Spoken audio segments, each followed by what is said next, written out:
1991 US $quarter coin. Welcome back to my YouTube channel.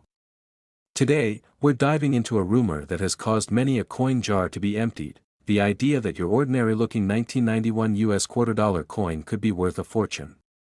We're talking millions of dollars. You've probably stumbled upon headlines, seen social media posts, or even heard a friend claim they found the rare 1991 quarter. Can a coin that was minted in the hundreds of millions truly hide a secret path to wealth? Well, buckle up, because we're about to explore the truth behind this alluring rumor. We'll find out why this particular quarter is not likely to be your lottery ticket, what actual rare quarters look like, and how easily misinformation can spread in the world of numismatics. Let's separate fact from fantasy. First, let's get acquainted with our star, the 1991 Washington quarter. It features the familiar portrait of George Washington on the obverse and the classic bald eagle clutching arrows and olive branches on the reverse. This design has been a staple of the quarter since 1932. Now, for the cold, hard facts. In 1991, the U.S. Mint produced an astonishing number of quarters. Philadelphia Mint, P 570,968,000 quarters. Denver Mint, D 630,966,693 quarters. San Francisco Mint, S.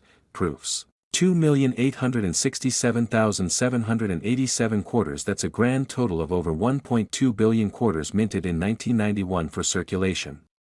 When you have that many coins of a particular year, they are, by definition, extremely common. So, if you pull a regular 1991 P or D quarter out of your change, its value is, well, 25 cents.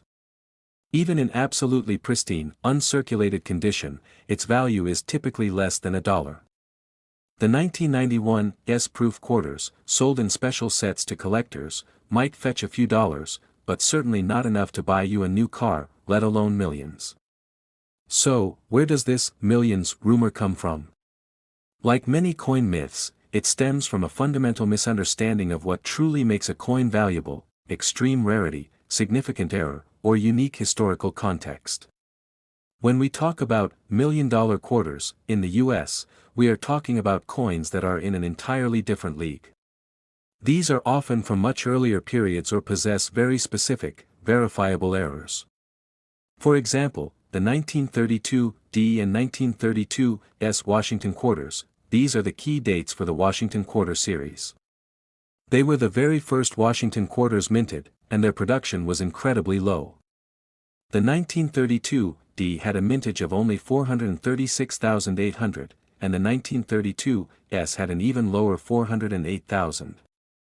These are genuine rarities, with top-grade examples selling for thousands of dollars, and in some exceptional cases, potentially tens of thousands. 1932 D/S quarters, thousands to tens of thousands. Pre-1965 silver quarters. Any quarter minted before 1965 contains 90% silver. Their value is tied directly to the fluctuating price of silver, making them worth significantly more than 25 cents, usually several dollars each, even in worn condition.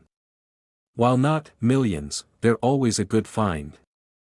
Pre-1965 quarters, melt value, 90% silver. Specific state quarter errors, e.g., 2004 D Wisconsin extra leaf. While not reaching millions, some modern quarters do have recognized minting errors that make them valuable.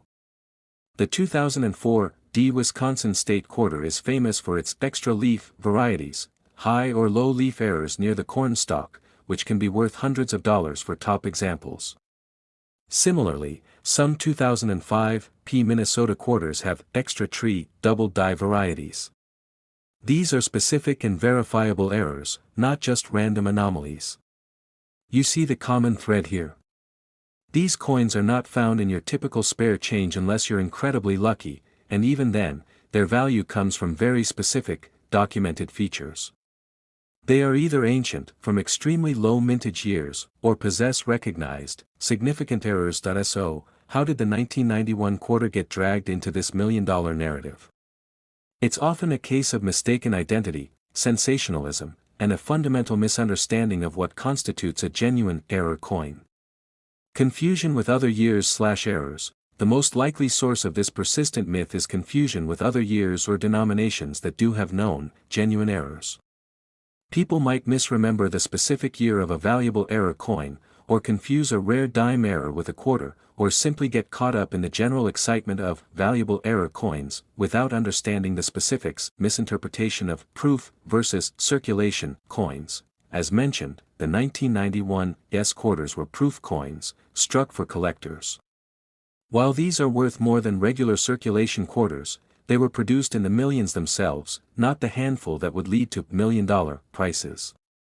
The general public often doesn't distinguish between proofs and regular circulation coins, exaggerated error claims and scams. While genuine minting errors can make a coin valuable, these are usually quite obvious and occur across many years of coinage. There are no known, widely recognized, and consistently high-value errors specific to the 1991 P or D circulation quarters that would elevate their value into the millions. Any claims of such errors you see online for the 1991 quarter are highly likely to be vastly exaggerated, misidentified, or, unfortunately, outright scams trying to capitalize on misinformation.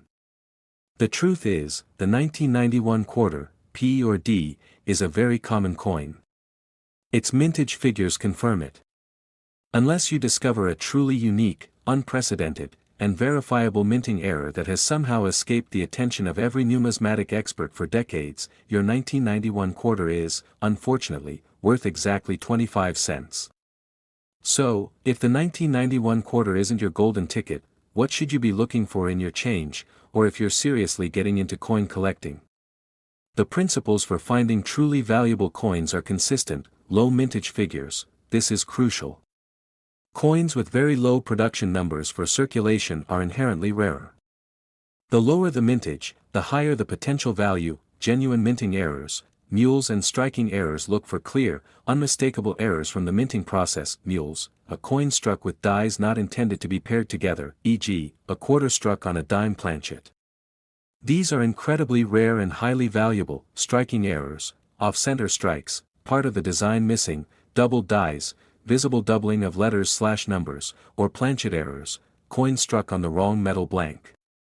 These must be significant and verifiable. Key dates and varieties. Certain years and mint marks are known to be rarer or have specific, sought-after varieties, like the 1932 D/S quarters or the 2004 Wisconsin extra leaf. Exceptional condition, proof and uncirculated. Even a relatively common coin can fetch a premium if it's in absolutely flawless, mint state. Brilliant uncirculated or proof condition, especially for older coins that rarely survive in such quality. Historical significance. Coins tied to major historical events or unique circumstances, even if not in error, can become highly collectible. Always cross-reference any suspicious findings with reputable numismatic sources, official mint websites, and established auction house records. Be very wary of sensational claims on social media or unverified online listings without concrete, expert-backed evidence. So, while your 1991 US quarter is almost certainly not going to make you a millionaire, don't dismiss the humble quarter entirely. Collecting coins is a fantastic hobby. Each coin tells a story, a small, tangible piece of a nation's history in your hand, and who knows, maybe one day you will stumble upon a genuine rarity. Not necessarily a multi-million-dollar quarter, but perhaps a valuable error, a scarce proof, or an older silver piece that connects you directly to the past. The real treasure is often the thrill of the discovery and the joy of the hunt, even if it's just finding a well-preserved piece of your own history. So, go forth, check your change, and remember, while the 1991 quarter might not buy you a mansion, it's still a neat piece of American currency from over 30 years ago. Thanks for joining Quarter Quests and Cash Secrets. If you enjoyed this video, hit that like button, subscribe for more coin adventures, and let us know in the comments, what's the rarest coin you've ever found? Happy hunting!